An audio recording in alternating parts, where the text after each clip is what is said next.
NATO açıq Rusiya ilə açıq müstəvidə heç bir savaşa girməyəcək.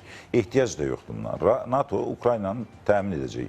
Ukraynanın özünün bugünkü dirənişi Rusiyanın iqtisadi və hərbi sisteminin çökməsinə kifayət qədər yetərlidir. Bugün biz eşidirik, mətbuatdan oxuyuruq, informasiya alırıq ki, hər gün Rusiyanın iqtisadi strukturlarında önəmli yer tutan hansısa obyektlər sıradan çıxarıldı. Və bu hər gün davam edir. Rusiya bu qədər prosesin qarşısında dayanmaq gücünə malik deyil. Rusiya nə ilə təhdid edir? Bu silahları Ukraynaya verməyin. Bu silahları Ukraynadan alın və yaxud da Ukraynanın bu proseslərdə silah alma məsələsini əvvəlki kimi ləngidin. Bilirsiniz, əvvəlki dövrdə, xüsusilə Biden dönəmində belə bir demək, şərt var idi ki, bunu müdafiə üçün istifadə edə bilərsiniz, amma Rusiyanın içərilərini vura bilməzsiniz. Artıq bu qadağalar yavaş-yavaş aradan götürülüb. Onların əslində Lavrovun xəbərdarlığı bununla bağlıdır.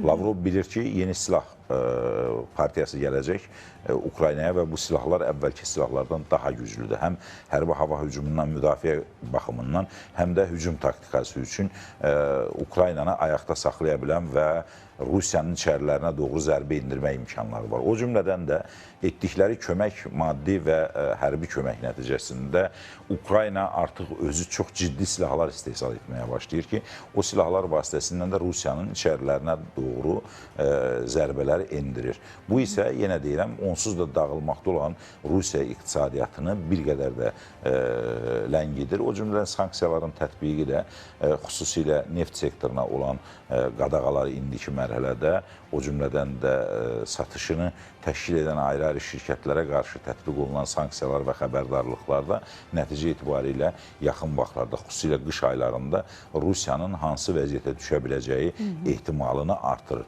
Lavrov əslində buna xəbərdarlıq edir. Sizin efirdə də keçən dəfə qeyd etmişdim. Hava məkanını pozmaqlarının da əsas səbəbi budur ki, biz sizin üçün təhlükə törədə bilərik, siz bir qədər geri çəkilin bu məsələlərdə. Amma bir məsələyə də aydınlıq gətirib, xüsusilə də Polşanın hava məkanına hücuma məruz qalmasına, Polşa ərazisində aşkarlandığı iddia edilən pilotsuz təyyarələr həmin ərazinin Rusiya sərhəddindən məsafəsindən daha qısa məsafəyə malikdir. Rusiya heç vaxt PUA və ya raketləri ilə Avropa İttifaqı və ya NATO ölkələrini hədəf almayıb, almır da. Bəli.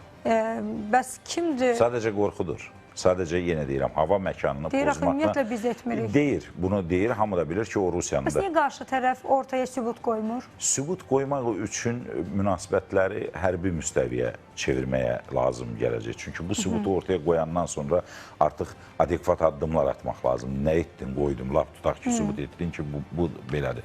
Məsələn, Polşanın prezidenti Kaçinskinin təyyarəsi Rusiyada vurulanda bütün dünyanın mərkəzləri hamısı iddia etdi ki, bunu Rusiya vurub və o dövrdə də.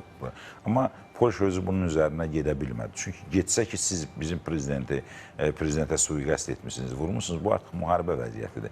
Diplomatiyada belə şeylər olur bəzən. Bildiklərini sadəcə göz yumurlar ki, münasibətlər daha da gərginləşməsin. Çünki adekvat addım atmadıqca qarşı tərəf nüfuzdan düşmüş hesab olunur. O zaman NATO nüfuzdan düşmüş hesab olunacaq. Rusiyanı bu siyasətlə məcbur edirlər ki, o təksib edir ki, biz etməmişik, biz deyilik və s. və s. Rusiya özü geri çəkilməyə məcbur. Amma tərəflər bilir ki, bu Rusiyadır. Rusiyanın da xəbərdarlığı bundan ibarətdir ki, biz istənilən vaxtda əgər bu şəraitdə ərazinizə keçə biliriksə, biz daha fərqli şəkildə ərazinizdə hər hansı bir hərbi obyektlərin və yaxud da qeyri-hərbi obyektlərin vurulmasını təmin edə bilərik.